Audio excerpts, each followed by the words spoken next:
Hello అండి, అందరూ ఎలా ఉన్నారు? అందరూ బాగుండాలి, అదే నాకు కావాలి. Welcome back to our channel పల్లెటూరి చిత్తరాలు. పల్లెటూరి పద్ధతి ప్రకారం చేపల కూర పులుసు ఎలా పెట్టుకోవాలో చూసేద్దాం. నెల్లూరు చేపల పులుసు లాగే ఉంటుందండి. ఇలా ఒకసారి ట్రై చేయండి. ఇలా క్లీన్ చేసి పెట్టుకున్న చేపలను తీసుకోవాలి. దానికి కావాల్సినవి టమాటాలు, ఎర్రగడ్డలు, పచ్చిమిరపకాయలు కట్ చేసి పెట్టుకోవాలి. చేపల్ని క్లీన్ చేసుకోవడానికి ముందే మనము ఒక గంట ముందు చింతపండుని అయితే నానబెట్టుకోవాలి. చేపల కూర దబర్ని తీసుకొని అందులో నూనెని వేసుకోవాలి. ఫస్ట్ నూనె కాగిన తర్వాత కొద్దిగా మెంతులు వేసుకోవాలి. తర్వాత కొద్దిగా ఆవాలు కూడా వేసుకోవాలి. ఆవాలని చిటపటలాడిన తర్వాత జీలకర్ర వేసుకోవాలి. తిరగమాత బాగా వేగిన తర్వాత కట్ చేసి పెట్టుకున్న ఎర్రగడ్డ, పచ్చిమిరపకాయ వేసుకొని కొద్దిసేపు వేగనివ్వాలి వీటిని. తర్వాత కట్ చేసి పెట్టుకున్న టమోటా కూడా వేసుకోవాలి. టమోటా తొందరగా మెత్తగా అవ్వాలి అంటే ఒక చిన్న టిప్ ఉందండి దానికి. కొద్దిగా ఉప్పు, కొద్దిగా పసుపు వేసుకుంటే టమోటా మన మాట వింటుందన్నమాట. తర్వాత కొద్దిగా కరివేపాకు వేసుకొని కలిపెట్టుకోవాలి.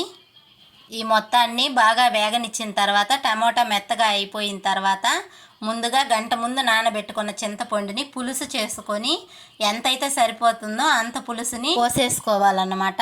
ఈ పులుసులో ఇప్పుడు చేపల కూరకు సరిపడా పసుపును అలాగే కారంను కూడా వేసుకొని, చేపల కూరలోకి కొంచెం కారం ఎక్కువగానే పడుతుంది, ఎందుకంటే మేము కూడా ఎక్కువ కారం తింటాము, అందుకని కొద్దిగా కారం ఎక్కువగానే వేసాను నేను. మీ ఇంట్లో ఎలా తింటారో కారం దాన్ని బట్టి కారం వేసుకోండి.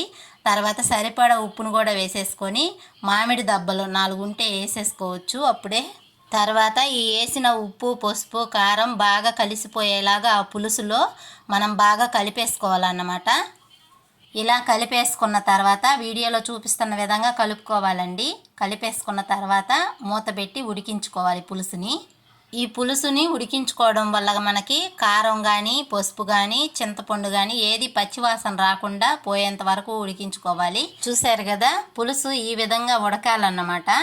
ఇలా ఉడికింది అన్నప్పుడే మనము తీసి కొద్దిగా కొత్తిమీరను కూడా వేసేసుకొని ఉడికించుకోవచ్చు. మంచి వాసన వస్తుంది. తర్వాత ఈ క్లీన్ చేసి పెట్టుకున్న చేపలను ఒక్కొక్కటిగా విడివిడిగా వేసుకోవాలి.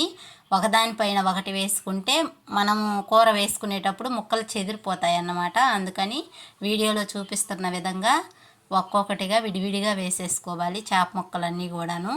ఇవన్నీ వేసిన తర్వాత గెంటితో అసలు కలపకూడదండి. అందుకే నేను ముందే చెప్పాను, కారం వేసినప్పుడే గెంటితో నీట్గా కలిసిపోయే విధంగా కలుపుకోవాలి అని.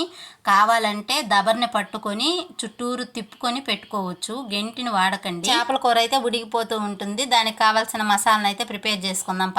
పక్కన ఒక బాండలు పెట్టుకొని దానికి 2 టేబుల్ స్పూన్ల మెంతులు వేసుకున్నాను. 1.5 టేబుల్ స్పూను, 2 టేబుల్ స్పూన్లు అయినా పర్వాలేదు ఆవాలు కూడా వేసేసుకొని 1 టేబుల్ స్పూన్ జీలకర్ర వేసుకొని వేయించుకున్నాను బాగా. తర్వాత వీటిని రోట్లో అయినా సరే లేదా మిక్సీలో అయినా సరే మెత్తగా పొడి చేసి పెట్టుకోవాలి. నేనైతే మిక్సీ గిన్నెలోనే పొడి చేశాను. చూడండి, మెత్తగా అయిపోయింది.